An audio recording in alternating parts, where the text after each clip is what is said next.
Ya, sebentar Bu Nurul ya.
Ya.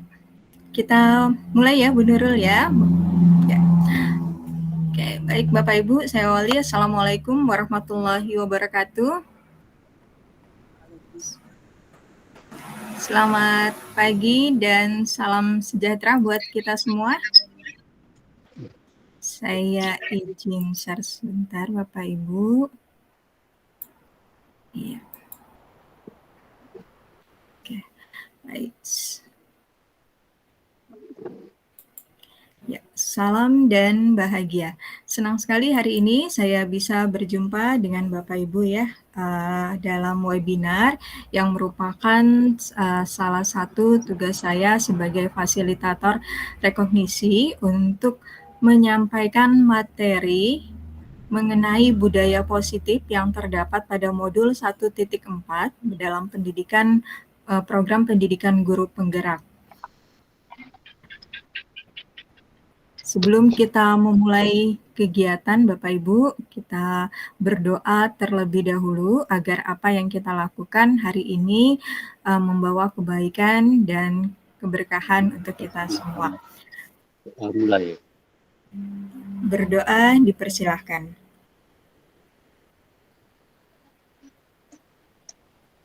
Selesai. Terima kasih.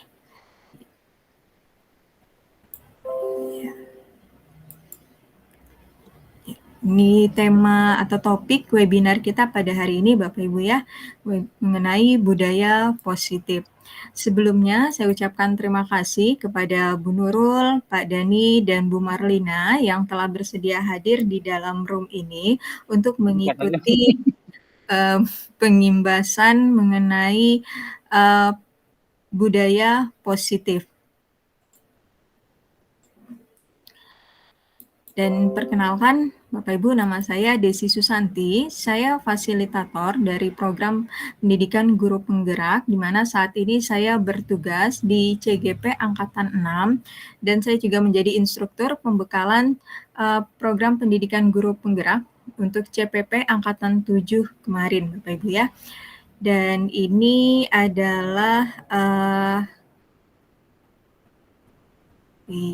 di mana saya bertugas ya Bapak Ibu ya, pernah bertugas sebagai instruktur, guru inti, sahabat rumah belajar, dan pengajar praktik pada angkatan pertama.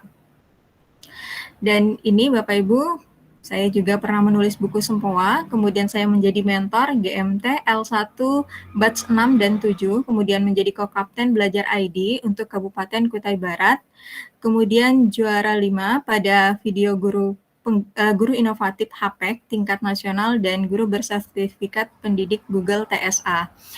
Baik Bapak Ibu, seperti kata pepatah ya Bapak Ibu ya, tak kenal maka tak sayang. Oleh karenanya tadi saya memperkenalkan diri.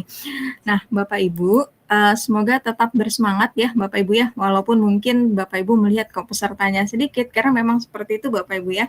Kalau kita melihat siswa kita Bapak Ibu ya, kalau diajak belajar kan agak seperti bagaimana ya Bapak Ibu ya. Nah seperti itu juga lah Bapak Ibu ya. Jadi kalau Bapak Ibu nanti bergabung di program pendidikan guru penggerak, Bapak Ibu akan banyak melakukan pengimbasan dan Bapak Ibu tidak perlu merasa khawatir atau minder ya Bapak Ibu ketika Bapak Ibu melakukan pengimbasan dan Bapak Ibu menemukan banyak hambatan atau rekan Bapak Ibu diajak untuk berkolaborasi untuk melakukan perubahan itu terasa sulit karena memang untuk bergerak itu berat Bapak Ibu ya, tetapi bukan berarti tidak bisa. Tidak masalah Bapak Ibu dengan jumlah, yang penting kita terus bergerak melakukan perubahan yang lebih baik. Nah, untuk agenda kita pada hari ini Bapak Ibu ya, webinar hari ini yang pertama adalah pembukaan, yang kedua penyampaian materi, yang ketiga saya akan berbagi pengalaman praktek baik, yang keempat adalah Bapak Ibu bisa bertanya jawab mengenai materi yang saya sampaikan terkait dengan budaya positif, dan yang kelima adalah penutup.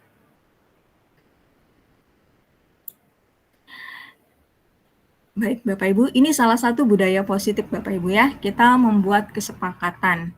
Nah, di dalam kesepakatan yang diusulkan Bapak Ibu, ini ada pertama Bapak Ibu membuka diri terhadap perbedaan dalam berpendapat, bertanya, dan berbagi pengalaman.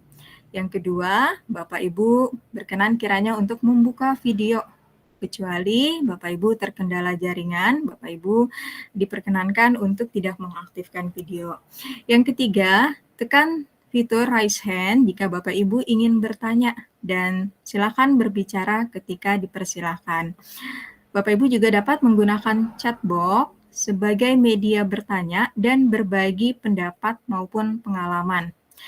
Ibu, kita bersama menjaga ketenangan ruang virtual dengan selalu memonitor mikrofon dan video agar proses pembelajaran kita menjadi kondusif dan bermakna. Kemudian konsisten dengan waktu saat kita akan mempresentasikan.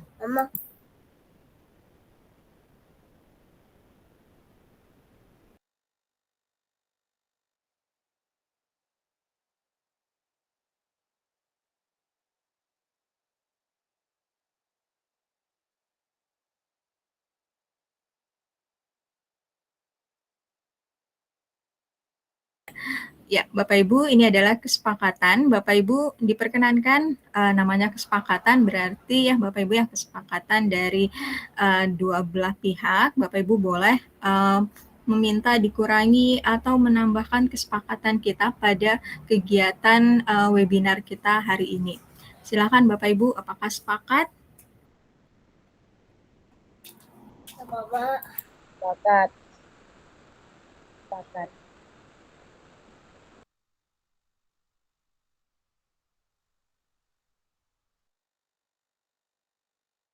Sepakat Bu Desi.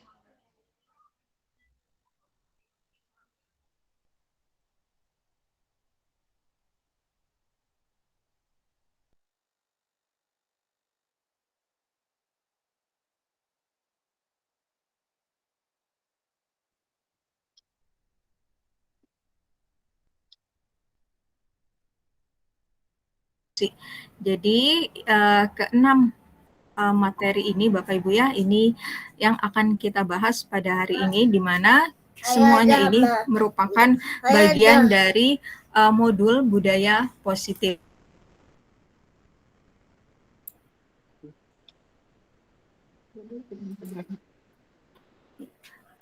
Ya, apakah suara saya dapat terdengar Bapak Ibu? Terdengar Bu. Bisa, Bu, Ya, bisa. terima Jelas. kasih Bapak Ibu untuk responnya.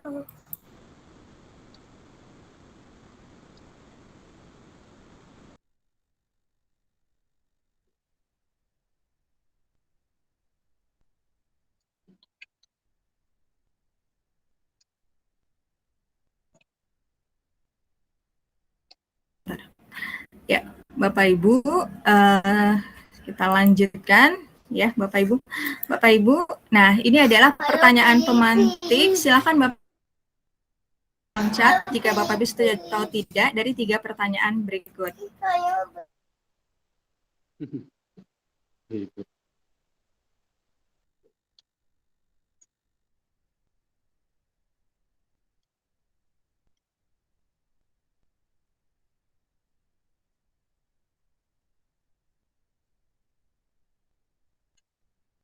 Hilang lagi jaringan.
Hah?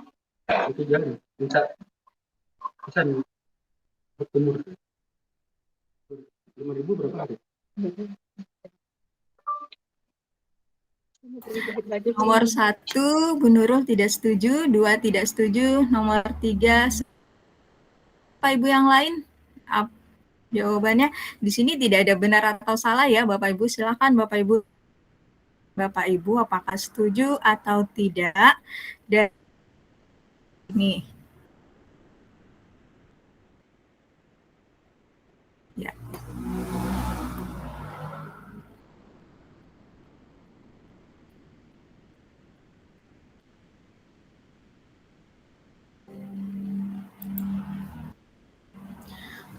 Pertanyaan pertama, hukuman dapat mendisiplinkan anak. Nah, apakah Bapak Ibu setuju? Silakan Bapak Ibu bisa menuliskan jawaban Bapak Ibu. Yang kedua, pemberian hukuman dengan hal positif dapat mendisiplinkan anak. Yang ketiga, pemberian penghargaan dapat meningkatkan motivasi anak. 3 pertanyaan pemantik ini, Bapak Ibu ya, Bapak Ibu tidak perlu khawatir apakah ini salah atau benar. Bapak Ibu hanya menuliskan setuju atau tidak. Nanti kita akan mendapatkan jawaban yang tepat ketika kita setelah selesai mempelajari materi ini, Bapak Ibu ya. Baik.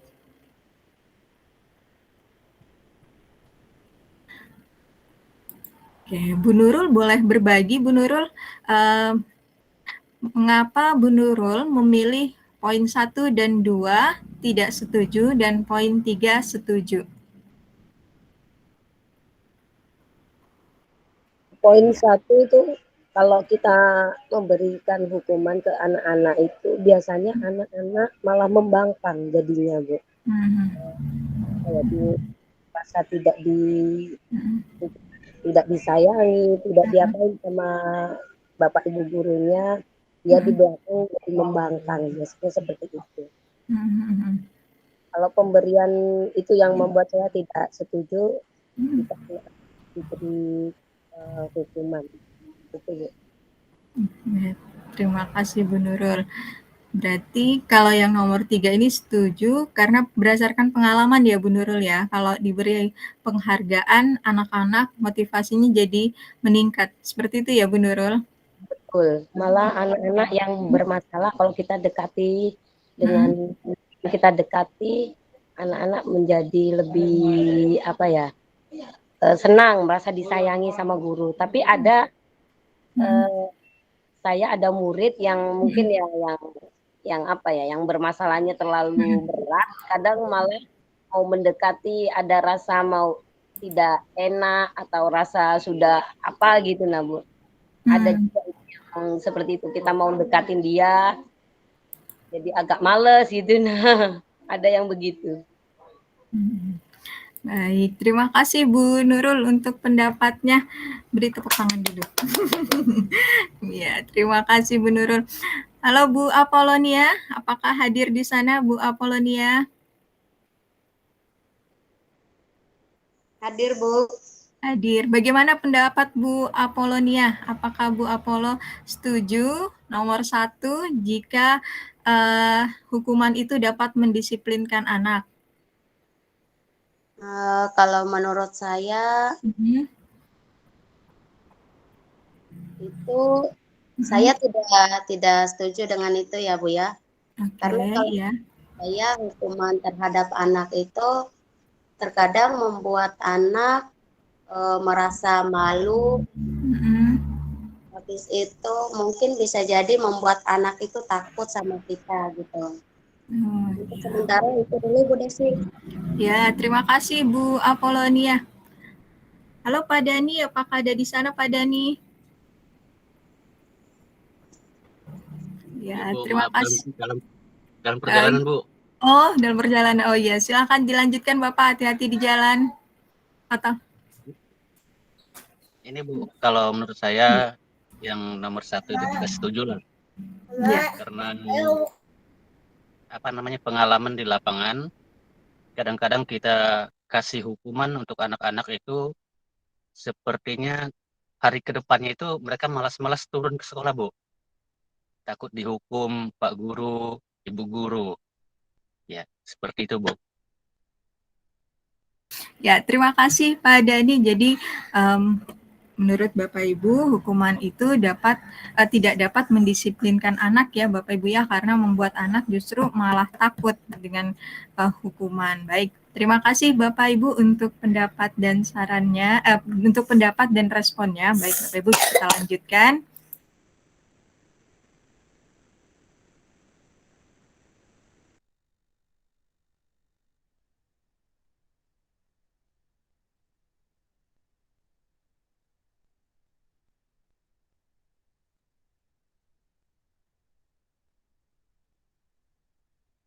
Suaranya tidak terdengar, Bu Desi. Terima kasih Bu Nurul. Ya, untuk memahami perubahan paradigma, Bapak Ibu bisa mengepalkan kedua tangan Bapak Ibu.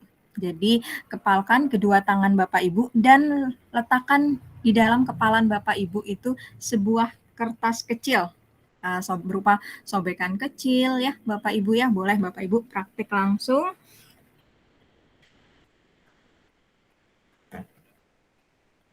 Boleh mencari sobekan kertas terlebih dahulu Bapak Ibu. Nah, oke, sekarang Bapak Ibu coba kepalkan tangan Bapak Ibu dengan di dalamnya ada sebuah sobekan kertas, dan Bapak Ibu, kalau ada rekan Bapak Ibu di samping Bapak Ibu, ajaklah rekan Bapak Ibu untuk membuka kepalan tangan Bapak Ibu. Nah, Bapak Ibu lihat apakah tangan Bapak Ibu dibuka, teman atau rekan Bapak Ibu bisa membuka tangan Bapak Ibu. Mungkin yang akan dilakukan oleh rekan Bapak Ibu bisa dengan membujuk, ayo Bu Nurul buka tangannya, atau dengan mengancam, misalkan ya Bapak Ibu ya, buka tangannya, atau bagaimana. Nah, itu banyak hal yang bisa dilakukan oleh rekan Bapak Ibu untuk membuka kepalan tangan Bapak Ibu. Nah, dari sini kita belajar Bapak Ibu ya, bahwa ya yang dilakukan oleh orang lain untuk dapat mempengaruhi kita itu banyak hal yang bisa dilakukan, dengan membujuk, mengancam, menghardik, merayu, ataupun menyuap. Ya. Tetapi Bapak Ibu, semuanya itu tidak akan bisa mempengaruhi kita jika kita mampu mengontrol diri kita. Nah, di sini kita memahami Bapak Ibu, ada di dalam teori mengenai teori kontrol atau teori perubahan. Yang pertama adalah guru mengontrol murid. Itu sebuah ilusi Bapak Ibu ya. Jadi di sini kata depannya adalah ilusi. Ilusi bahwa kritik dapat membuat orang merasa bersalah sehingga itu dapat menguatkan karakter. Itu sebuah ilusi. Ilusi bahwa semua penguatan positif, efektif, dan bermakna. Ini mohon maaf Bapak Ibu ya, ini sambil ini.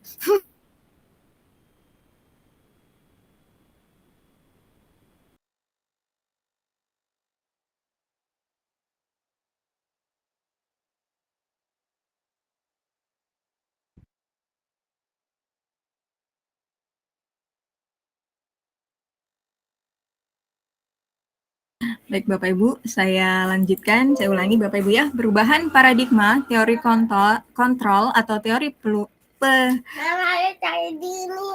teori pilihan. Iya,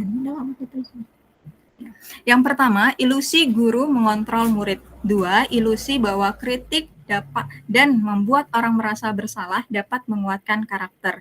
Yang ketiga, ilusi bahwa semua penguatan positif, efektif, dan bermanfaat. Yang keempat, ilusi bahwa orang dewasa memiliki hak untuk memaksa. Nah, di sini dikatakan ilusi Bapak Ibu, bahwa mengapa ilusi? Karena semua yang kita pikirkan itu tidaklah benar.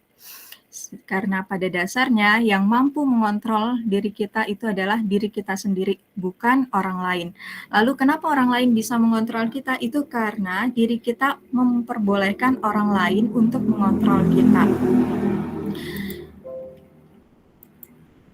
Di sini ada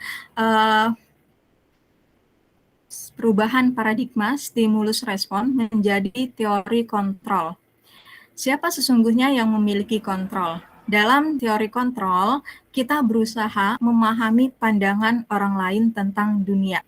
Sementara dalam stimulus respon, kita mencoba mengubah orang lain agar berpandangan sama dengan kita. Jadi pada stimulus respon ini, di sini ya Bapak Ibu ya, kita berusaha agar orang lain itu sama dengan kita. Sementara dalam teori kontrol, kita berusaha memahami pandangan orang lain. Kemudian yang kedua, perilaku buruk dilihat sebagai suatu kesalahan. Itu menurut stimulus respon. Sementara menurut teori kontrol, semua perilaku memiliki tujuan. Jadi kita memahami bahwa ketika seseorang melakukan sebuah kesalahan, itu berarti ada tujuan.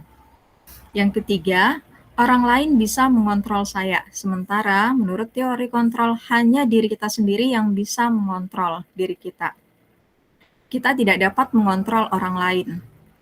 Pemaksaan ada pada saat bujukan gagal. Ini menurut stimulus respon. Sementara dalam teori kontrol, kolaborasi dan konsensus menciptakan pilihan-pilihan baru. Jadi kita menggunakan teori kontrol untuk dapat bersama dengan orang lain, bukan untuk mengontrol orang lain. Jadi kita berkolaborasi dan di sini kita berpikir untuk belajar menang-menang, bukan berpikir menang kalah. Dalam disiplin positif, Bapak Ibu ya, teori kontrol di sini, Anda tidak bisa mengontrol orang lain.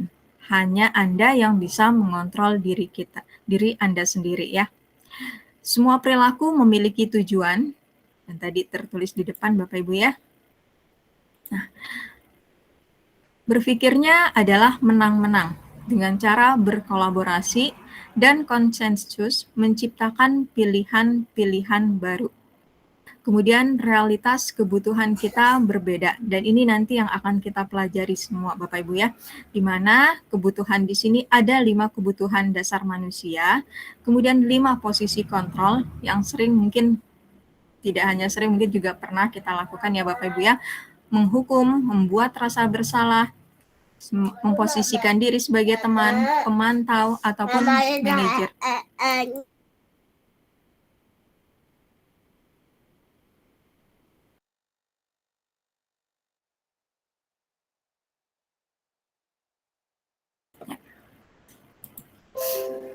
Nah, ini Bapak Ibu ya. Kemudian tujuan di sini kita berusaha memberikan motivasi kepada murid kita untuk menghargai diri sendiri. Dan ini termasuk dalam motivasi intrinsik. Untuk dapat menghargai diri sendiri, tentunya murid kita harus memahami nilai-nilai kebajikan universal. Nah, apa itu kebajikan universal? Nanti akan kita pelajari setelah ini Bapak Ibu ya. Nah, ketika mendengar kata disiplin, apa yang terbayang di benak Bapak Ibu? Apa yang terlintas di pikiran Bapak Ibu? Silakan Bapak Ibu bisa memberikan respon dengan menuliskan di kolom chat.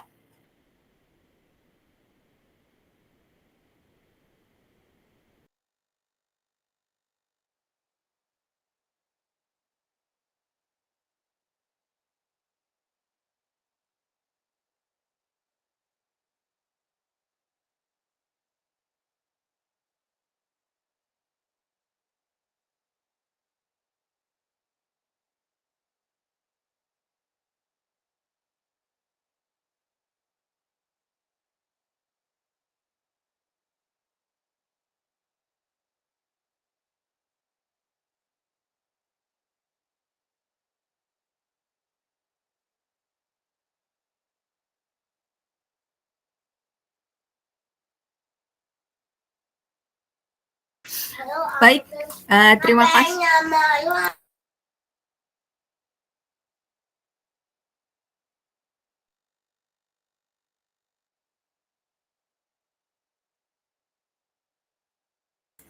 Ya, terima kasih Bu Nurul dan Pak Rudi. Iya, Bu Nurul menuliskan mematuhi aturan.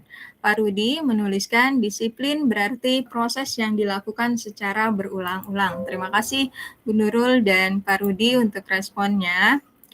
Jadi Bapak Ibu ya, dalam budaya kita, makna kata disiplin seringkali dimaknai menjadi sesuatu yang dilakukan seseorang pada orang lain untuk mendapatkan kepatuhan.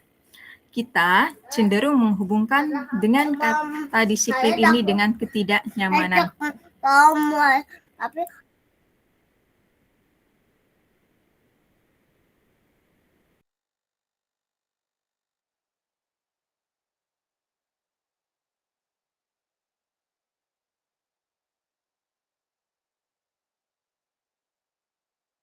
Ya.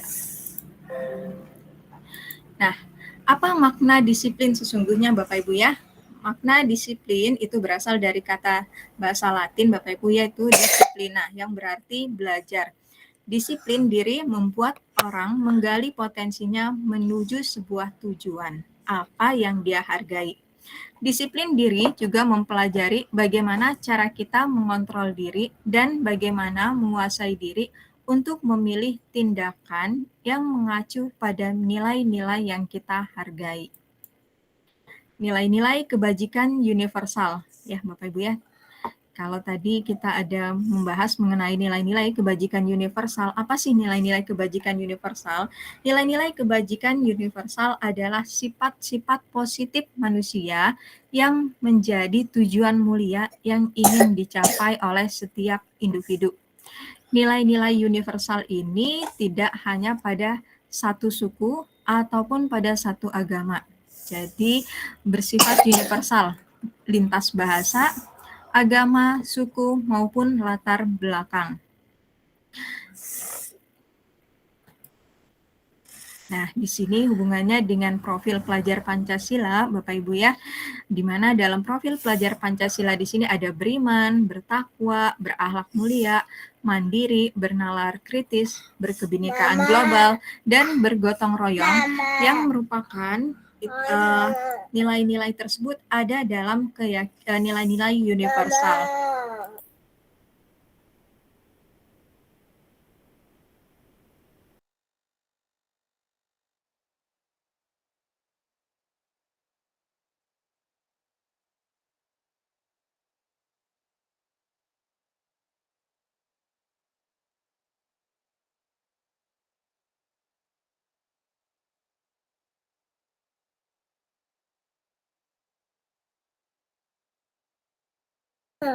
Ya, sekarang. Nah, teori motivasi, hukuman, penghargaan, dan restitusi. Apa yang Bapak Ibu pahami mengenai motivasi, hukuman, penghargaan, ataupun restitusi? Bapak Ibu boleh tuliskan di kolom chat apa saja yang Bapak Ibu pahami tentang motivasi saja boleh, atau kesemuanya boleh Bapak Ibu tuliskan.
Ya, terima kasih Bu Nurul, Pak Rudi.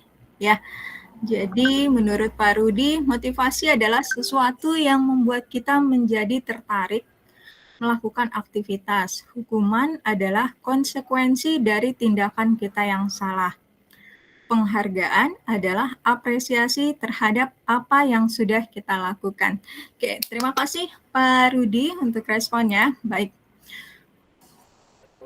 kita lanjut Bapak Ibu ya. Nah, teori motivasi, Bapak Ibu ya, motivasi sebagaimana kita ketahui ada motivasi eksternal, ada motivasi internal. Motivasi eksternal seringkali dilakukan untuk menghindari ketidaknyamanan atau hukuman. Misalkan, apa yang akan terjadi jika saya tidak melakukan itu? Misalkan kita belajar nih Bapak Ibu ya, atau siswa kita belajar. Yang dia pikirkan adalah jika saya tidak mengerjakan tugas, apa yang akan terjadi? Misalkan takut dimarahin guru, tidak mendapat uang saku, maka alasan itu menjadi motivasi eksternal. Atau ya Bapak Ibu ya, dia sudah punya pemikiran sendiri. Saya ingin menjadi orang yang sukses. Misalkan saya ingin menjadi pengusaha, untuk itu saya harus menguasai matematika.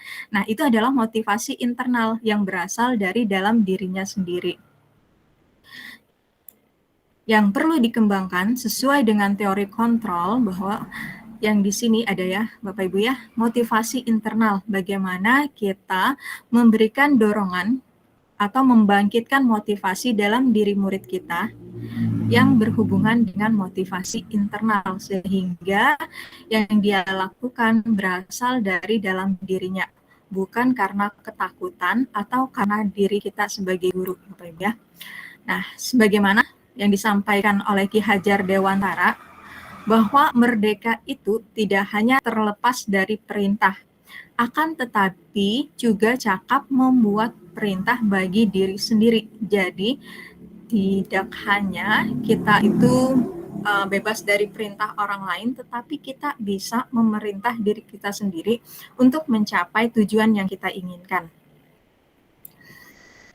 Nah, di sini dihukum oleh penghargaan. Menurut teori kontrol, penghargaan atau hadiah ya Bapak Ibu ya, itu tidak disarankan dan dianggap itu sama dengan hukuman, dalam arti meminta atau membujuk seseorang untuk melakukan sesuatu sehingga orang tersebut mau memenuhi tujuan tertentu dari orang yang meminta atau membujuk. Dan itu termasuk dengan namanya motivasi eksternal yang mengakibatkan ketergantungan. Beberapa dampak dari pemberian penghargaan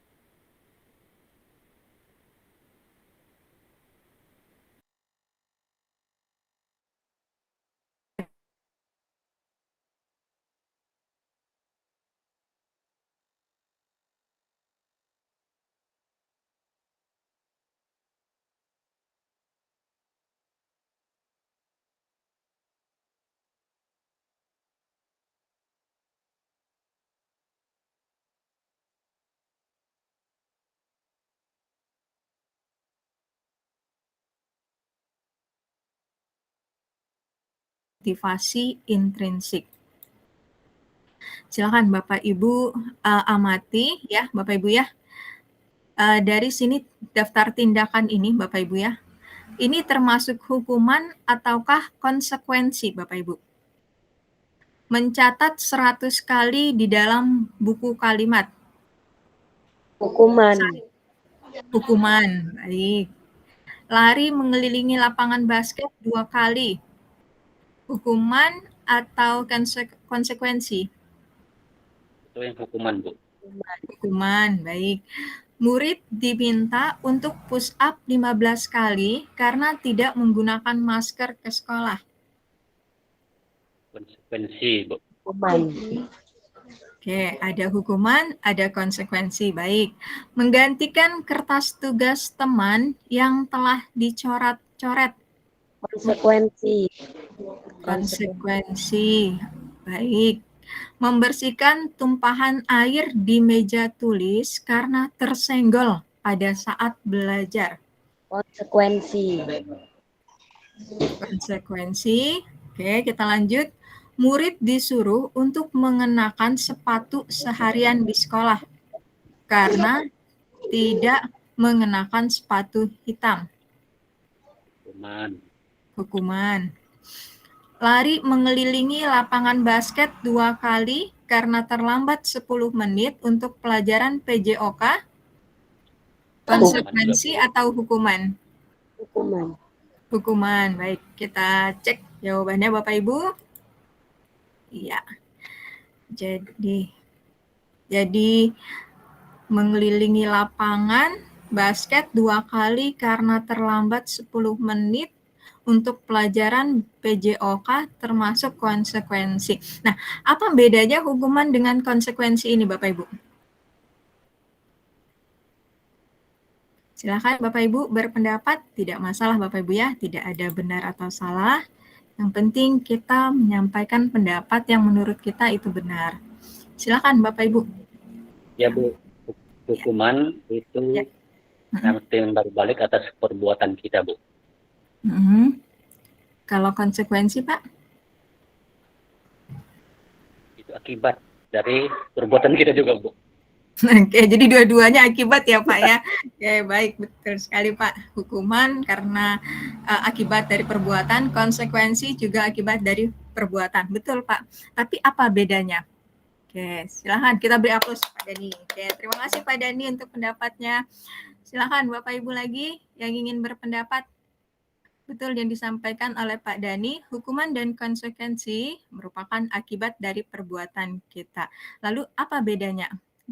Kapan itu dinamakan hukuman, kapan itu dinamakan konsekuensi?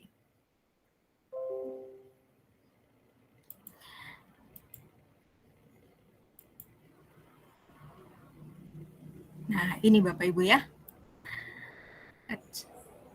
Terganti. Ya, ini. Hukuman seringkali adalah sesuatu yang menyakitkan yang harus terjadi. Hukuman sering membuat anak sakit baik fisik maupun hati untuk jangka waktu yang lama. Ya, Bapak Ibu mungkin bisa mengingat-ingat waktu sekolah, adakah tidak guru yang membuat Bapak Ibu sakit hati karena diberi hukuman? Hukuman membuat anak membenci kedisiplinan. Hukuman berupa paksaan. Mendorong anak menyakiti diri sendiri, konsep diri yang buruk, anak belajar untuk menyembunyikan kesalahan, ya karena dia takut ya Bapak Ibu ya. Kalau takut biasanya akan menyembunyikan Bapak Ibu ya, tidak ingin ketahuan. Resiko kalau ketahuan akan dihukum. Nah, kemudian hukuman bisa mengakibatkan atau menjadi sebuah emosi marah, rasa bersalah, dipermalukan, dan merasa tidak dihargai. Sementara konsekuensi sesuatu yang harus terjadi, membuat anak merasa tidak nyaman dalam jangka waktu yang pendek. Anak menghargai disiplin. Kemudian ini adalah konsep diri yang baik. Anak belajar untuk mematuhi, kehilangan hak, dibuat tidak nyaman, dan diasingkan untuk sementara waktu. Nah, perbedaannya antara hukuman dan konsekuensi selain yang terlihat di layar ini Bapak Ibu ya, kalau hukuman itu dilakukan atau diberikan secara tiba-tiba tanpa ada kesepakatan sebelumnya. Jadi misalkan ada anak terlambat, kemudian kita memberi hukuman keliling lapangan misalkan 3 kali. Sementara itu tidak pernah ada dalam kesepakatan atau dalam peraturan bahwa kalau terlambat diminta untuk berlari mengelilingi lapangan. Nah, itu adalah hukuman. Kalau konsekuensi adalah sesuatu yang telah ada disepakati sebelumnya. Misalkan ada peraturan di mana peraturan tersebut disebutkan, misalkan jika terlambat 5 menit, Anda harus berlari sebanyak 3 kali mengelilingi lapangan. Sama-sama ada tindakan Bapak Ibu ya, tetapi konsekuensi itu sudah diketahui dari awal. Oh, kalau saya melakukan sebuah kesalahan ini, resiko yang akan saya tanggung adalah ini. Sementara hukuman itu adalah sesuatu yang terjadi secara tiba-tiba, tidak diketahui sebelumnya, tidak ada kesepakatan sebelumnya. Keduanya bisa jadi membuat rasa nyaman ataupun tidak nyaman, Bapak Ibu ya, tergantung dari hukuman atau tindakan yang kita berikan. Nah, ini identitas gagal, Bapak Ibu ya. Pemberian hukuman memberikan atau mengakibatkan identitas gagal. Sementara identitas sukses dari disiplin ini adalah konsekuensi dan restitusi. Nah, ini ada istilah baru Bapak Ibu ya. Selama ini mungkin kita hanya mendengar hukuman dan konsekuensi. Nah, sekarang ada namanya restitusi. Nah, kalau hukuman lebih dominan ke hal negatif Bapak Ibu ya. Konsekuensi bersifat netral. Restitusi ini bersifat positif. Artinya apa? Karena dalam restitusi ini kita memberi kesempatan kepada anak untuk memperbaiki kesalahannya. Nah, bagaimana prosesnya? Kita lihat di sini ya Bapak Ibu ya. Restitusi adalah proses menciptakan kondisi bagi murid untuk memperbaiki kesalahan mereka. Sehingga mereka bisa kembali pada kelompok mereka dengan karakter yang lebih kuat. Artinya ketika seorang anak melakukan sebuah kesalahan, kita berikan ia kesempatan untuk memperbaiki diri. Kita tanya bagaimana cara dia memperbaiki diri. Nah, ini tidak hanya menguatkan karakter dia untuk bertanggung jawab atas kesalahan yang ia lakukan, tetapi juga mengembalikan kepercayaan diri dia.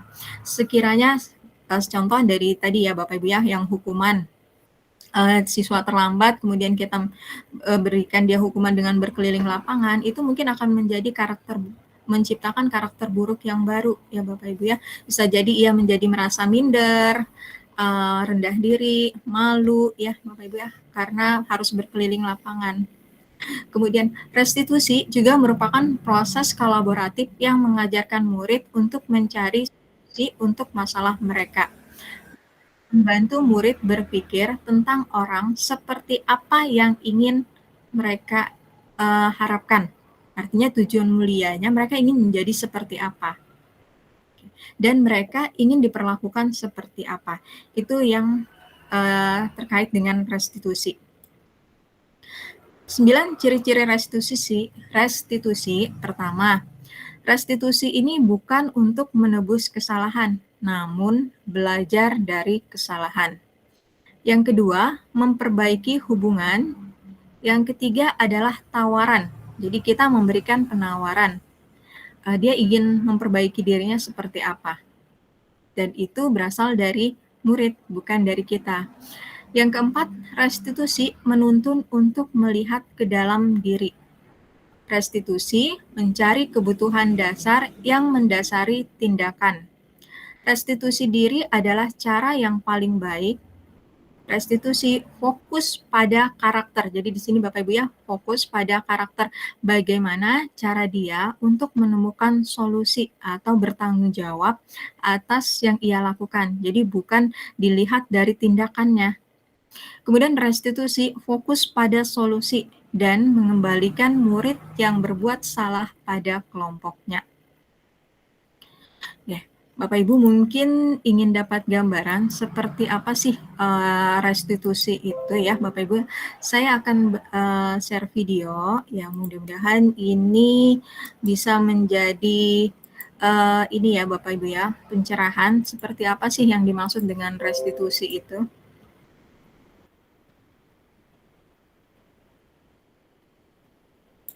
Saya share sebentar Bapak Ibu ya.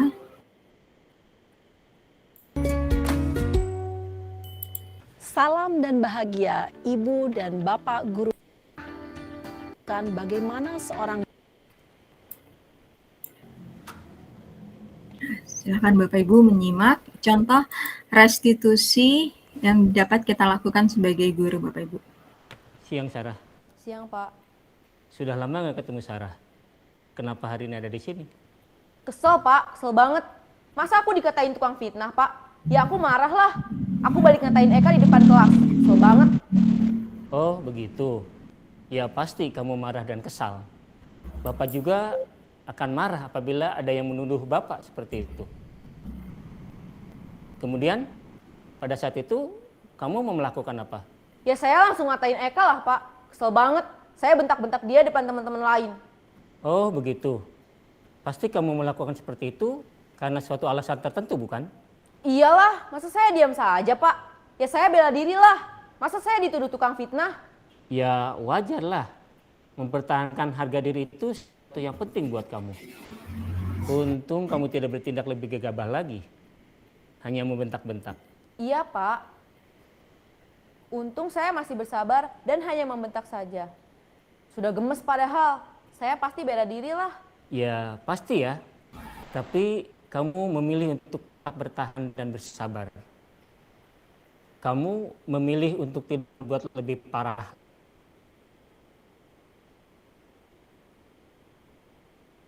Lagi bukan? Iya. Nah, sekarang coba kita lihat lagi. Tindakan kamu yang bentak Eka di kelas. Tindakan kamu itu kira-kira sesuai dengan keyakinan kelas atau prinsip kamu tidak? Enggak lah Pak. Capek Pak jadi pemarah. Jadi keyakinan atau prinsip mana yang kurang sesuai dengan keinginan kamu? Ya, saya sebenarnya sangat menghargai orang lain. Mungkin saat itu saya menjadi emosi.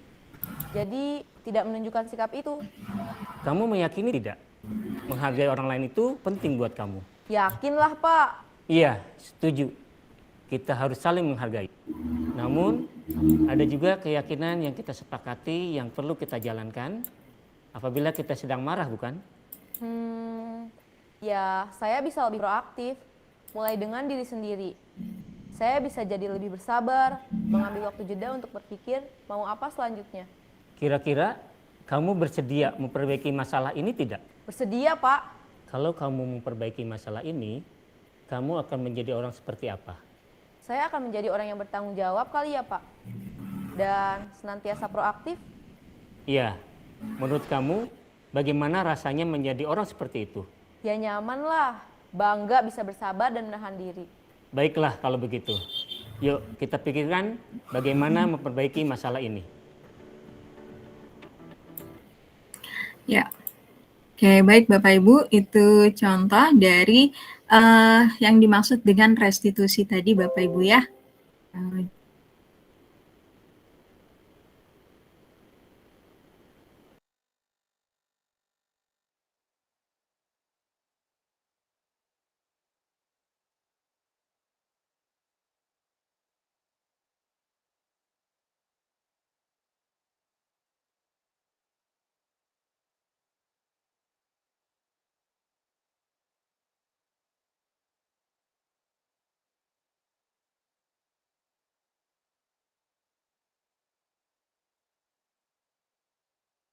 Peraturan Bapak Ibu ya.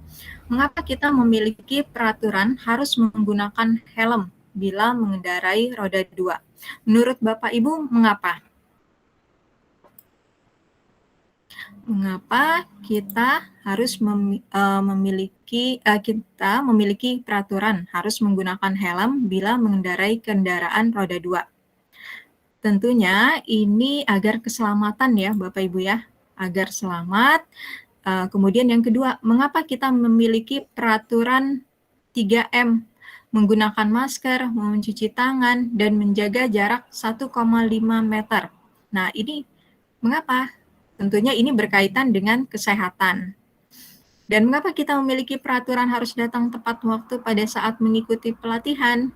Ini juga berkaitan dengan keyakinan bahwa datang tepat waktu akan membuat kita belajar lebih mudah. Dari 3 hal ini, Bapak Ibu ya, kalau ada peraturan, dari 3 hal ini adalah Pahami dulu. Menggunakan helm, ya Bapak Ibu ya, ketika berkendaraan, menggunakan masker, mencuci tangan, dan menjaga jarak, itu adalah peraturan. Sementara keyakinannya adalah apa? Keselamatan, kesehatan, dan kemudahan dalam belajar. Nah, itu yang dimaksud dengan keyakinan. Oke.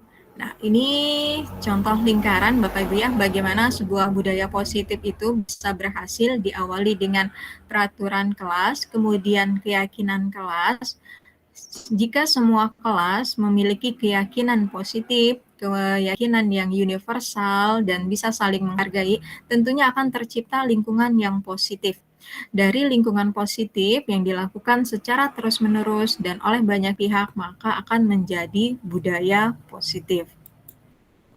Nah, menurut Bapak Ibu, ini peraturan. Apa keyakinan kelasnya?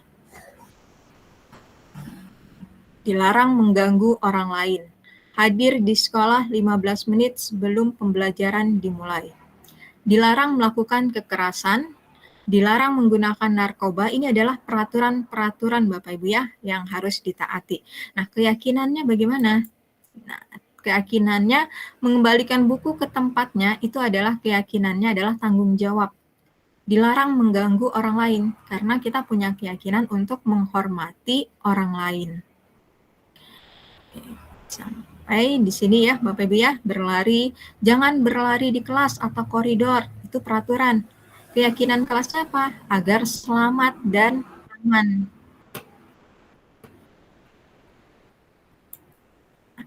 Kebutuhan dasar manusia dan dunia berkualitas. Ini Bapak Ibu ya, ketika kita membantu siswa dalam menyelesaikan masalahnya atau untuk memahami siswa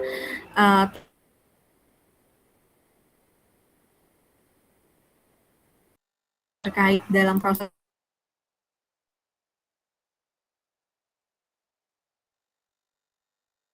membelajar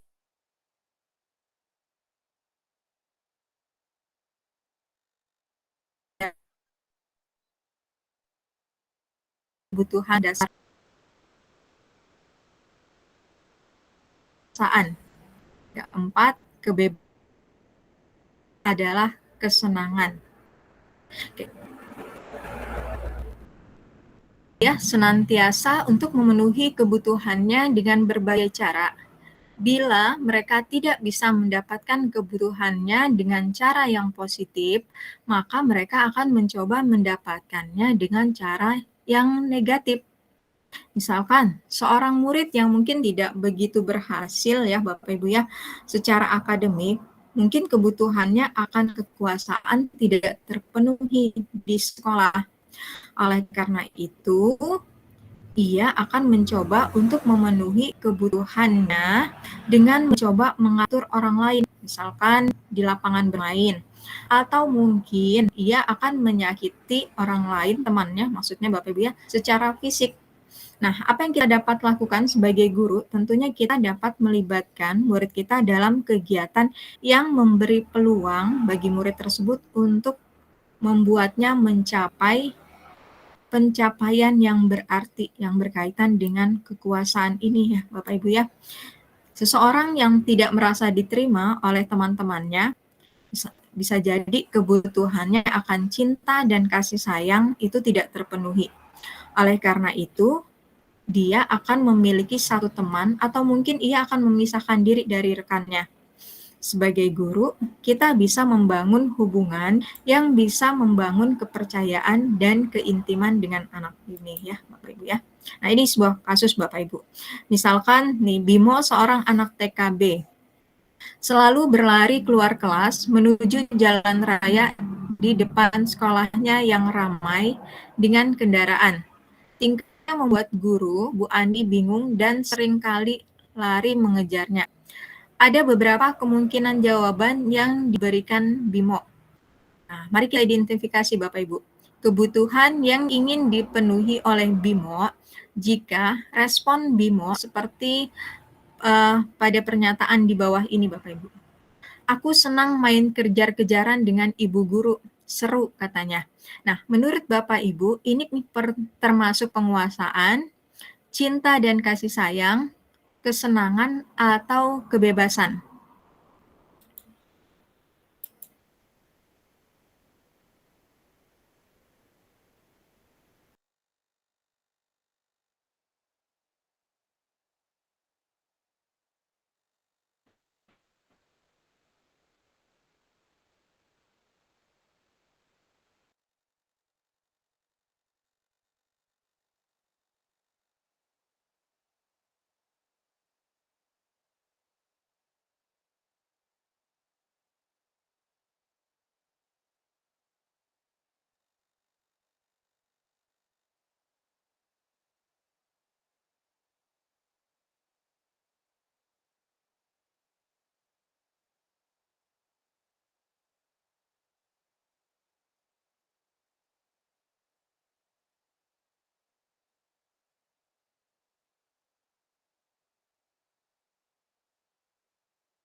Oke, baik. Mohon maaf Bapak Ibu, ternyata jaringan di sini sedang tidak baik Bapak Ibu ya. Oke, saya lanjutkan Bapak Ibu. Ini adalah kasus-kasus ya Bapak Ibu ya, yang mana ini mungkin bisa jadi pencerahan buat kita Bapak Ibu ya, apa yang dibutuhkan oleh murid atau peserta didik kita. Untuk tingkat SMA, di sini ada kasus Dimas Bapak Ibu ya, yang berusia 17 tahun, ia senang mengendarai mobil, sehingga dia sering berlatih hingga akhirnya dia mahir Bapak Ibu ya. Yang ia sampaikan kepada ibunya bahwa menyetir mobil itu seru. Nah, di sini adalah sebuah kebutuhan yang disampaikan oleh Dimas. Nah, kebutuhan Dimas berkaitan dengan pernyataan bahwa menyetir mobil itu seru, itu adalah kesenangan. Mungkin dia akan menyampaikan hal lain ya Bapak Ibu ya. Alasannya biar bisa jalan-jalan naik mobil dengan teman-temannya. Berarti di sini dia membutuhkan orang lain. Membutuhkan orang lain hubungannya adalah dengan cinta dan kasih. Kemudian dia juga mengatakan, aku merasa bangga dan keren. Nah, Bapak Ibu ya, ada kata bangga dan keren ini berkaitan dengan kebutuhan penguasaan. Atau aku senang bisa pergi ke tempat-tempat yang aku suka. Nah, ke tempat-tempat yang aku suka itu berarti menunjukkan ia membutuhkan sebuah kebebasan. Nah, bagaimana dengan posisi kontrol sebagai seorang guru ya Bapak Ibu ya? Posisi kontrol seorang guru ini Bapak Ibu menurut teori ada 5 ya Bapak Ibu ya. Menurut Dr. William Glasser ya ada 5 posisi kontrol yang diterapkan seorang guru. Pertama, penghukum. 2, pembuat rasa bersalah. Yang ketiga, teman. 4, pemantau. Yang kelima, manajer. Ya. Nah, ini perbedaan posisi kontrol Bapak Ibu ya sebagai penghukum, pembuat rasa bersalah, teman, pemantau, atau manajer. Dari 5 posisi kontrol ini, Bapak Ibu ya, yang paling ideal adalah sebagai seorang manajer. Kemudian diikuti oleh pemantau dan teman. Sementara penghukum dan pembuat rasa bersalah ini tidak dianjurkan Bapak Ibu, karena ini merupakan menyebabkan siswa melakukan sesuatu itu berdasarkan motivasi eksternal. Kemudian dampaknya lebih kepada dampak negatif Bapak Ibu ya. Membuat siswa merasa bersalah itu hanya menyebabkan siswa merasa rendah diri. Atau penghukum, lama-kelamaan ya Bapak Ibu kalau siswa sering dihukum yang ada dia menjadi kebal Bapak Ibu ya. Dia akan sering melakukan kesalahan.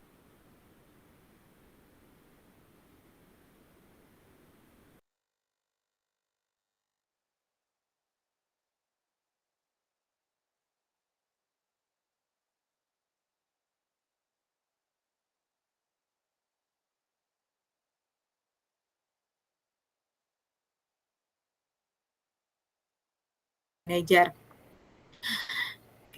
Bapak Ibu.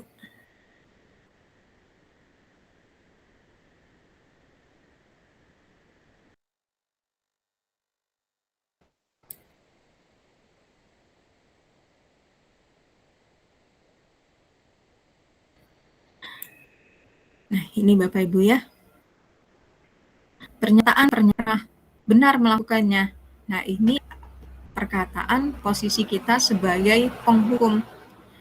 Atau kita mengatakan, ayolah lakukan ini demi ibu, misalkan, atau lakukan ini demi bapak. Itu posisi kita sebagai teman. Jadi kita guru berposisi sebagai teman, maka seringkali mungkin yang kita katakan adalah seperti ini Bapak Ibu, ayolah lakukan ini demi ibu, misalkan seperti itu. Atau kalau kita sebagai pemantau kita mengatakan seperti ini, apakah kamu mau mendapatkan stiker bintang hari ini? Nah, seperti hadiah itu ya Bapak Ibu ya. Ini posisinya sebagai pemantau. Lalu kalau manajer bagaimana? Apa yang biasa dikatakan oleh manajer? Bagaimana kamu bisa menyelesaikan masalah ini? Nah, di sini memberikan pertanyaan terbuka bagaimana dan solusinya ini didapatkan dari siswa sendiri. Kamu selalu yang paling terakhir. Ini adalah kata-kata yang sering diucapkan oleh seseorang yang berposisi sebagai penghukum.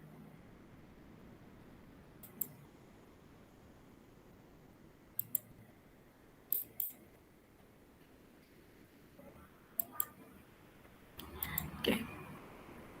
Baik, Bapak Ibu. Nah,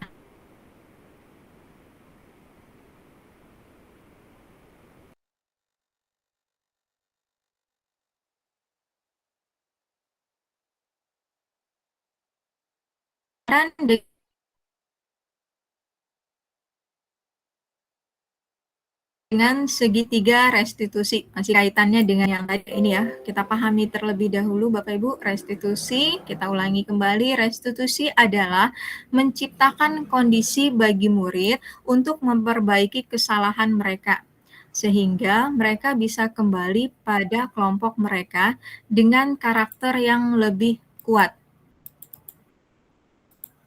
Restitusi juga adalah proses kolaboratif yang mengajarkan murid untuk mencari solusi untuk masalah dan membuat murid berpikir tentang orang seperti apa yang mereka inginkan dan bagaimana mereka harus memperlakukan orang lain.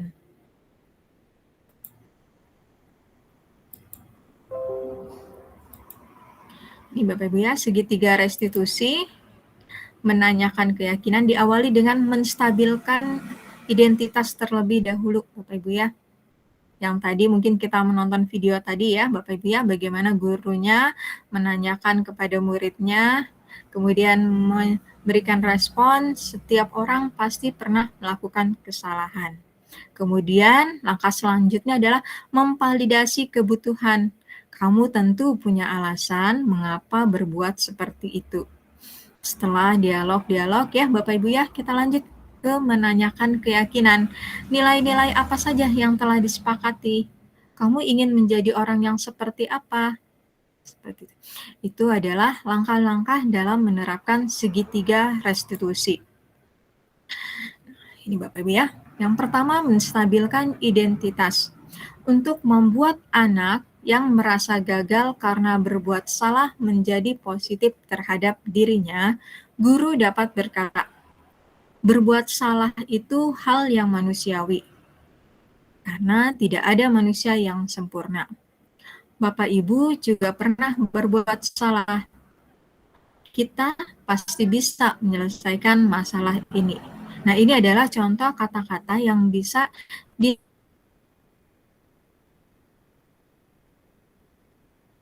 dilakukan atau diterapkan oleh guru dalam menstabilkan identitas.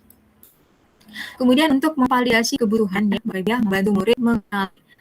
Guru bisa berkata, kamu bisa saja kan melakukan hal yang lebih buruk, tapi kamu tidak melakukannya kan? Atau kamu pasti punya alasan melakukannya. Apa yang penting bagi kamu?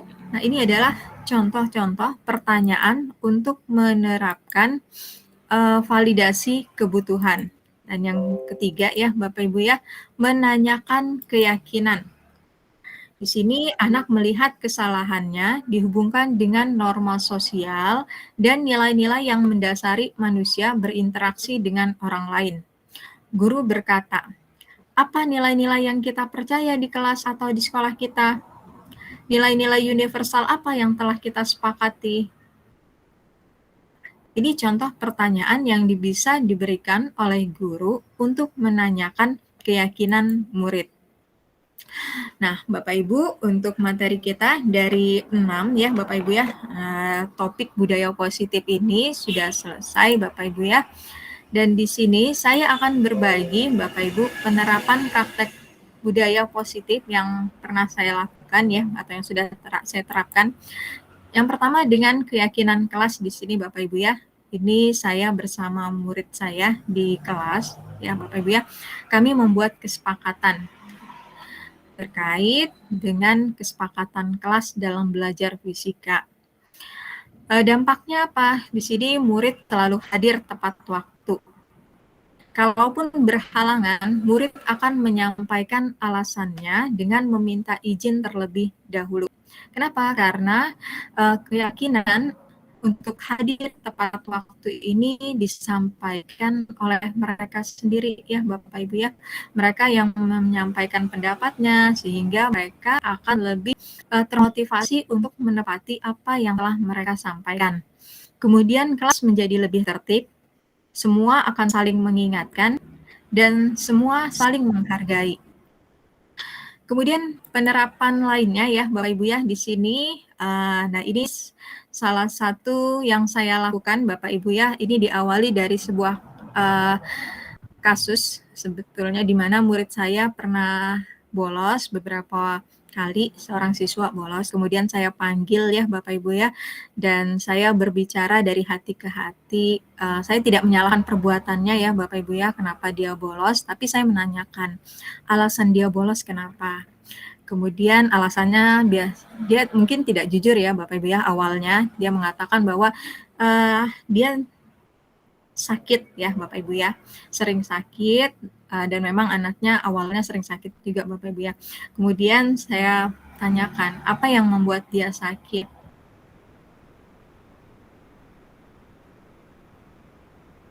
Dia tidak tahu Bapak Ibu ya, mungkin dia belum kenal ya mengenai apa yang jadi masalah dalam dirinya.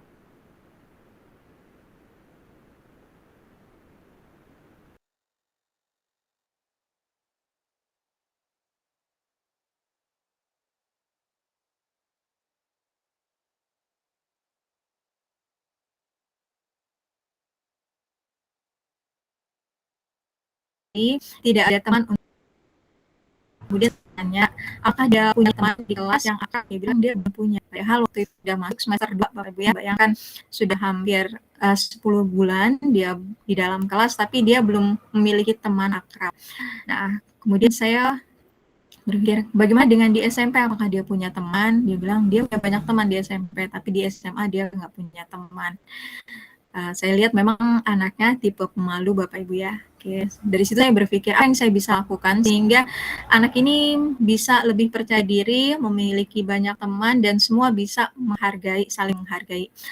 Nah, kemudian saya membuat sebuah kegiatan di mana kami di sini bermain ya, membuat kelompok, kemudian menyampaikan perasaannya, apa yang mereka inginkan, dan setiap ada yang menyampaikan pendapat, semua harus bertepuk tangan untuk mengapresiasi, sehingga semua merasa percaya diri dan dihargai. Dan akhirnya ya Bapak Ibu ya, sekarang kelas ini menjadi kelas yang paling akur Bapak Ibu ya, saling mendukung.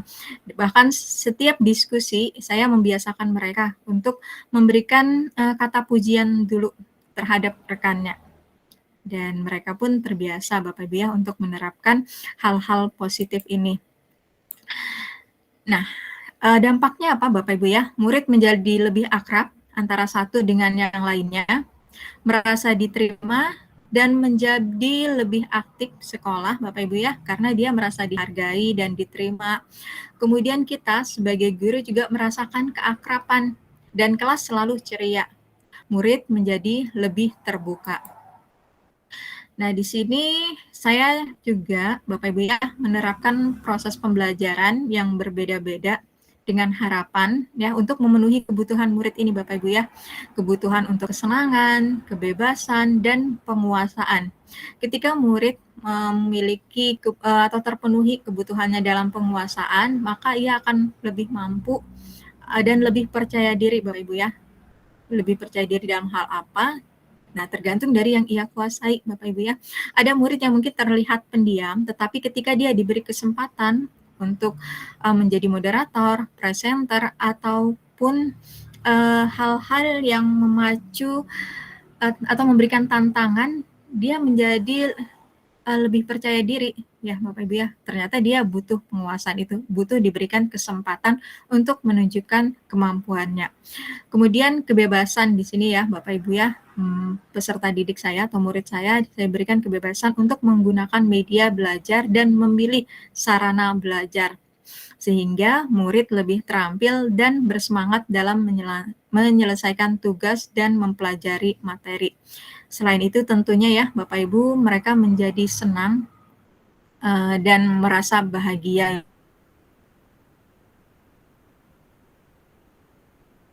ya Bapak Ibu ya, dari pembelajaran yang kita lakukan. Kait dengan budaya positif ini ya Bapak Ibu. Sekiranya Bapak Ibu ada yang ingin disampaikan.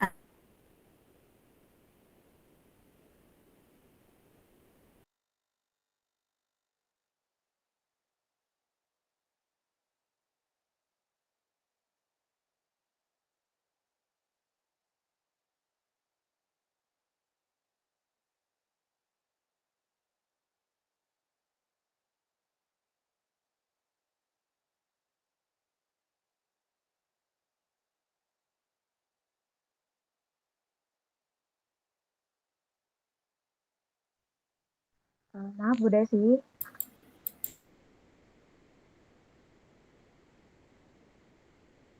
Halo. Tahu jaringannya. Bu Desi.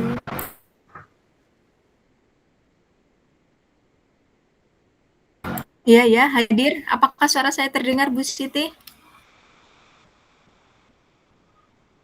Ini putus-putus Bu. Ayo, Bu Desi, ini saya kan tadi agak agak lambat masuknya.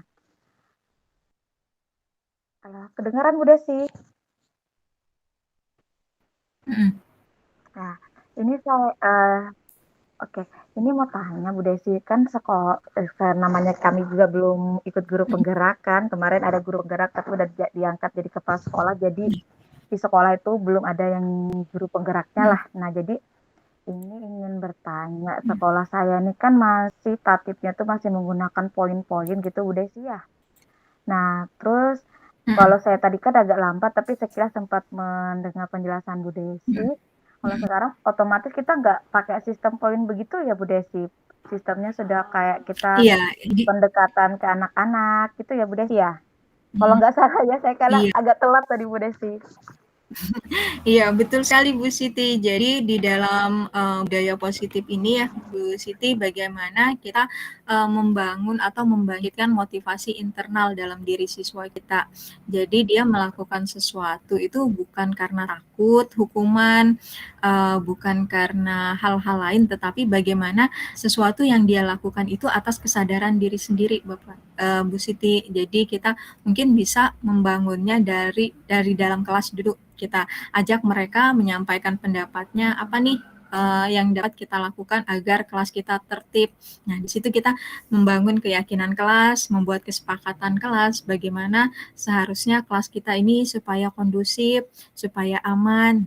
Nah, kemudian kita tuliskan dari pendapat mereka, kita buat, kita tempelkan di dinding kah, kesepakatan kelas yang sudah disepakati bersama, sehingga mereka bisa selalu ingat, oh iya ya, di kelas ini kita punya kesepakatan seperti ini nih, berdasarkan kemarin waktu kita diskusi sama Bu Siti, misalkan seperti itu Bu Siti. Gimana Bu Siti? Oke. Itu kesepakatan kelas itu Bu Desi yang bikin per guru mapel atau wali kelas ya? Saya agak masih bingung di situ. Nah, kalau per mapel kan pasti mungkin gurunya beda-beda ya. Kalau saya dengan guru yang lain mungkin berbeda. Nah, terus kalaupun per wali kelas itu seperti apa? Nah, yang saya mau nambah gini Bu Desi, anak-anak ini kan kadang walaupun membuat kesepakatan kan masih sering dilanggar. Nah, walaupun itu kesepakatan dia buat sendiri, nah itu tindak lanjutnya seperti apa? Apa sesuai yang kesepakatan tersebut? Tapi kalau masih tetap dilakukan itu seperti apa nanti ke depannya? Walaupun kesepakatan sendiri yang buat gitu. Terima kasih Bu. Ya, terima kasih Bu Siti. Senang sekali nih Bu Siti berbagi cerita. Ya, jadi kesepakatan kelas bisa dilakukan oleh guru permapel ataupun guru kelas, wali kelas ya Bu Siti ya. Jadi kalau wali kelas berarti kan wali kelas punya kelas khusus ya Bu Siti. Nah, ketika wali kelas membuat kesepakatan, misalkan kesepakatan ini bisa jadi mengenai piket, kemudian bagaimana supaya kelas tersebut tertib. Nah, itu adalah kesepakatan yang wali kelas lakukan bersama murid-murid di kelas tersebut. Nah, kesepakatan yang sudah dibuat tersebut bisa ditempelkan di kelas tersebut ya, misalkan Bu Siti ngajarnya di kelas 10 MIPA 1, berarti nanti Bu Siti bisa menempelkan kesepakatan kelas yang sudah dibuat di kelas tersebut. Nah, lalu bagaimana jika ada murid yang melanggar kesepakatan tersebut? Nah, di sini Bapak Ibu, kita menerapkan restitusi. Ketika siswa melakukan atau melanggar kesepakatan, maka kita bisa memanggilnya, Bapak Ibu ya. Memanggil, kemudian tadi dengan teknik-teknik restitusi tadi kita tanyakan alasan dia, apa yang sudah dia perbuat, kesalahan yang dia lakukan itu tujuannya untuk apa gitu, dan bagaimana perasaannya. Kemudian kita tanya apakah itu sesuai dengan kesepakatan kelas kita. Nanti dia pasti akan menjawab, Bapak Ibu ya. Kalau dia melakukan kesalahan, dia akan tahu ya tidak sesuai. Nah, baru kita arahkan lagi yang sesuai itu harusnya seperti apa. Menurut keyakinan kelas kita, dia seharusnya berbuat seperti apa. Nah, kemudian kita tanyakan perasaannya lagi. Apa yang kamu rasakan jika kamu bisa berbuat atau melaksanakan sesuai kesepakatan kelas kita? Dia akan bangun ya perasaannya, Bapak Ibu ya. Oh iya, saya akan jadi orang seperti ini, seperti ini. Nah, baru kita minta tanggung jawabnya, tapi dengan bahasa yang halus, Bapak Ibu ya. Kalau begitu, apa yang dapat kamu lakukan untuk memperbaiki kesalahan ini? Nah, di situ dia akan memberikan solusi atau bertanggung jawab atas kesalahan yang ia lakukan. Kemudian Bapak Ibu bisa memberikan atau membuat perjanjian. Oke, kita mulai kapan ini tanggung jawabnya atau solusi ini akan diterapkan kapan? Terus nanti dia akan menyampaikan kapan, kemudian berapa lama ya penerapan tersebut dilakukan. Kita bisa lagi Bapak Ibu memanggil kembali siswa tersebut ya, kita lihat perkembangannya, kita buat kesepakatan apakah misalkan dalam waktu 1 minggu tadi sesuai yang ia sampaikan, Ibu 1 minggu lagi ya Bu. Nah, kita lihat perkembangannya 1 minggu. Jika memang berubah, kita selalu apresiasi Bapak Ibu ya. Oh iya, bagus kamu sudah melakukan perubahan. Ya, mungkin seperti itu Bu Siti. Oh iya, terima kasih Bu Desi. Ya, terima kasih. Sama-sama Bu Luspia. Silakan Bu Luspia. Ya, makasih Bu Desi untuk kesempatannya. Mungkin ini lebih langsung cenderung ke penerapannya aja Bu ya, karena Ibu Ya, Desi, boleh. Karena Ibu Desi sudah pernah lah menerapkannya. Yang mau saya tanyakan Bu, kira-kira trik-trik yang Ibu Desi lakukan itu dengan melaksanakan hal-hal yang tadi, pasti memang secara otomatis akan sedikit berpengaruh dengan capaian belajar kita. Maksud saya akan tersita sedikit waktu gitu Bu ya. Jadi pertanyaan saya, bagaimana trik dari Ibu Desi supaya hal yang tadi itu memang sangat perlu kita melakukan pendekatan dengan anak, itu sangat perlu, dan saya yakin ketika itu kita lakukan maka pembelajaran itu akan lebih menarik. Tapi nanti kan pasti berimbas Bu, waktu kita itu kepakai dengan melaksanakan hal-hal yang tadi itu. Bagaimana trik kira-kira yang Ibu lakukan supaya capaian pembelajaran juga tetap tercapai Bu gitu. Ya, ini posisi kita sebagai guru mata pelajaran gitu Bu. Ya, itu saja Bu. Ya, terima kasih Bu Luspia. Ya, terima kasih Bu Luspia sudah hadir dan memberikan respon. Baik Bu Luspia, saya langsung saja. Jadi kalau saya berposisi sebagai guru mata pelajaran Bapak Ibu ya, di sini biasanya Bapak Ibu kalau mengajar, saya mengajarnya itu jarang duduk ya Bapak Ibu ya, karena suka jalan-jalan. Kebetulan juga saya tipe belajarnya, profil belajarnya kinestetik Bapak Ibu ya. Nah, di sini biasanya saya juga melihat ya Bapak Ibu ya, melihat bagaimana siswa saya dalam berinteraksi. Nah, ketika dia melakukan sebuah kesalahan, itu biasanya saya hanya menyapanya saja, tidak langsung menegur. Kenapa? Karena itu akan memberikan dampak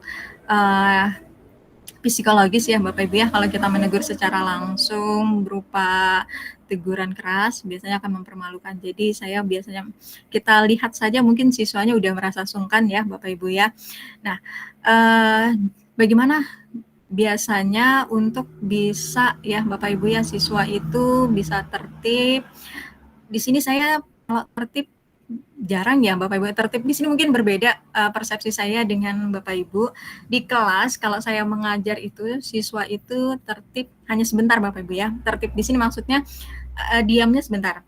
Hanya saat saya menjelaskan, tetapi karena saya lebih banyak fokusnya ke siswa, jadi mereka yang berdiskusi, menyampaikan pendapat, kemudian melakukan praktek. Nah, itu di situ selalu ramai Bapak Ibu. Dan jarang saya amati siswa saya kalau dalam pembelajaran fisika ya Bapak Ibu ya itu dianggap bermasalah itu tidak Bapak Ibu, karena saya selalu hadir di dalam kelas itu dan berkeliling Bapak Ibu, tidak hanya di satu posisi tapi saya berkeliling melihat aktivitas mereka, sehingga ketika mereka menghadapi kesulitan saya langsung ada di sana. Kemudian ketika ada hal yang mungkin kurang pas, itu biasanya saya panggil secara pribadi. Di kapan itu bisa jadi di jam istirahat, atau mungkin saya buat janjian ke anak tersebut. Kamu ada waktu kapan? Ada yang mau Ibu sampaikan? Biasanya saya seperti itu Bapak Ibu. Nanti dia bilang, Bu, nanti jam kosong ya Bu ya? Oh boleh, tapi nanti kita lihat lagi jam kosongnya pas ada Ibu. Ibu juga kosong atau bagaimana. Nah, kalau sudah ada kesepakatan, biasanya dia sebetulnya anak itu tahu Bapak Ibu ya, ketika kita sampaikan seperti dia sudah menebak-nebak kesalahan apa yang dia lakukan. Nah, lalu saya akan berbicara dari hati ke hati Bapak Ibu ya, dari apa yang tidak pas, kemudian saya akan mengajak dia berpikir apa yang seharusnya bisa dia lakukan untuk jadi lebih baik. Dan saya tidak memposisikan diri dia harus seperti yang saya inginkan, tetapi saya mengajak dia berpikir bahwa dia harus menjadi orang yang baik ya, sesuai dengan keyakinan kelas, dan itu berasal dari kesadaran diri dia sendiri. Jadi tidak bahwa dia harus menjadi seperti yang menurut saya benar, menurut keyakinan saya tidak, tapi saya mengajak dia berpikir untuk menjadi dirinya sendiri sesuai dengan keyakinannya dia, seperti itu. Bagaimana Bu Luspia? Apakah pas sesuai yang Bu Luspia inginkan atau bagaimana Bu Luspia? Ya, cukup jelas sih Bu. Mungkin tambahan satu lagi Bu. Silakan Bu Luspia. Tadi kan ada lima apa namanya itu yang kita sebagai guru posisi kontrol ya. Posisi kontrol. Nah, kadang yang selama ini, makanya saya tadi begitu sudah lihat itu, ya ampun, ternyata memang bisa dikatakan salah selama ini. Ya justru kita terkadang itu ya bisa dikatakan sebagai apa ya? Mungkin kurang lebih seperti hakim gitu ya. Ya, penghukum ya Bu ya. Iya, seperti itu. Jadi mungkin dimulai dari mana lah kira-kira untuk mengubah paradigma, mengubah yang seperti itu Bu Desi. Makasih Bu. Ya, terima kasih Bu Luspia. Jadi mungkin kalau saya memulainya dari posisi sebagai teman. Jadi saya memposisikan diri sebagai teman, saya menghargai anak-anak itu sebagai seseorang yang dewasa. Dia bisa memutuskan dirinya sendiri. Dan saya karena teman ya Bapak Ibu ya, kita kan jarang dengan teman itu nyalah-nyalahin ya Bapak Ibu ya, kamu salah, kamu harus seperti ini, tidak. Tapi kita biasanya menghargai keputusannya dia. Kamu seperti itu karena apa? Seperti itu kan Bapak Ibu ya. Tapi kalau sebagai teman kita akan berusaha menghargai keberadaannya, pilihannya. Nah, kemudian ketika itu adalah hal yang kurang tepat, kita akan nanyakan alasannya, kenapa dia berbuat seperti itu. Apakah itu benar? Kemudian ya saya biasanya sebagai teman Bapak Ibu ya. Kalau sudah sebagai teman itu anak-anak lebih terbuka. Tapi Bapak Ibu, terkadang kita jangan sampai lepas juga. Sebagai teman bukan berarti kita membiarkan siswa kita berbuat salah. Ketika kita memposisikan sebagai teman, kita tetap memantau perkembangannya, memantau sikapnya apakah sudah sesuai atau tidak. Jadi kalau tidak sesuai, kita juga tetap harus mengingatkannya dia, Bapak Ibu ya, mengingatkan bahwa apa yang dia lakukan itu salah. Tetapi cara mengingatkan atau menegurnya kita itu berbeda, bukan sebagai penghukum. Misalkan tadi ketika anak salah memakai sepatu, misalkan harusnya memakai sepatu hitam, tapi dia pakai sepatu merah. Nah, kita tidak langsung menghukum, ayo keliling lapangan, tidak seperti itu. Tetapi kita memberikan kesempatan dia untuk memperbaiki diri. Misalkan bertanya, kamu tahu salah misalkan tidak memakai sepatu hitam. Nah, terus bagaimana ke depannya, apa yang harus kamu lakukan? Sehingga di sini kita juga melatih siswa untuk menjadi pribadi yang dewasa, yang tahu aturan, yang bisa bertanggung jawab, bahwa dia harus seperti apa. Kalau dia melakukan hal ini, berarti dia harus berbuat apa. Jadi dia tahu konsekuensinya seperti apa.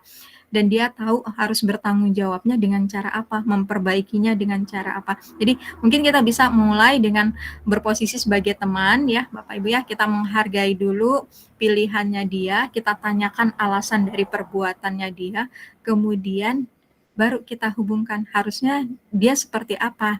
Nah, harusnya pun itu bukan kita yang menentukan kamu harusnya seperti ini, bukan. Tapi kita mengembalikannya ke siswa. Kamu harusnya seperti apa supaya dia juga tahu, oh iya, sesuai dengan keyakinan kelas atau kesepakatan saya itu harusnya seperti ini, bisa bertanggung jawab, menyelesaikan tugas tepat waktu. Nah, seperti itu. Mungkin Bu Luspia, gimana Bu Luspia? Ya, cukup jelas Bu. Makasih ya Bu Des. Sama-sama Bu Luspia. Terima kasih semua Bapak Ibu. Apakah ada lagi Bapak Ibu yang ingin disampaikan biar kita bisa berbagi cerita Bapak Ibu di sini?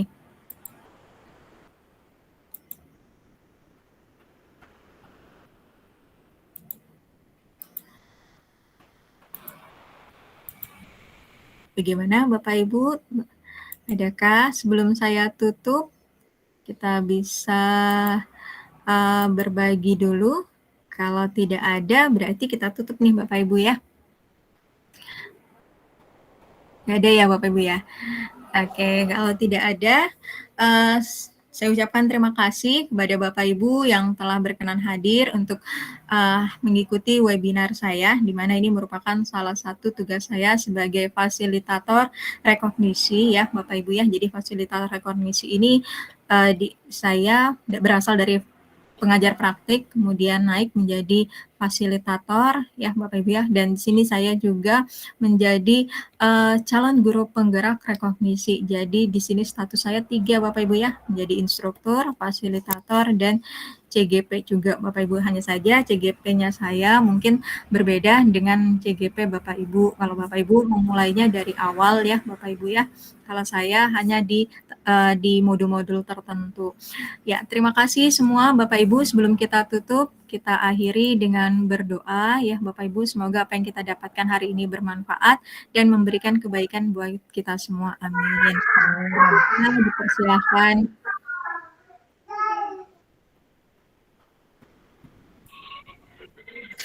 Baik, terima kasih Bapak Ibu untuk kehadirannya. Bapak Ibu, apakah bisa open kamera untuk kita dokumentasi Bapak Ibu? Ya. Ya, bagaimana Bapak Ibu yang lain? Ada Bu Siti Aminah, ada Bu Luspia, ada Pak Rudi. Oke, baik. Oke. Iya, ada Bu Apollo. Terima kasih Bapak Ibu. Saya izin foto ya Bapak Ibu ya. Pak Rudi mungkin bisa ikut memoto, siapa tahu hasil di saya tidak bagus, hasil fotonya ya. Bapak Ibu juga boleh, ya. Silakan Bapak Ibu, siap. 1, 2, 3. Oke, terima kasih Bapak Ibu untuk kehadirannya hari ini. Mudah-mudahan kita bisa bertemu lagi di lain kesempatan dan di modul yang berbeda.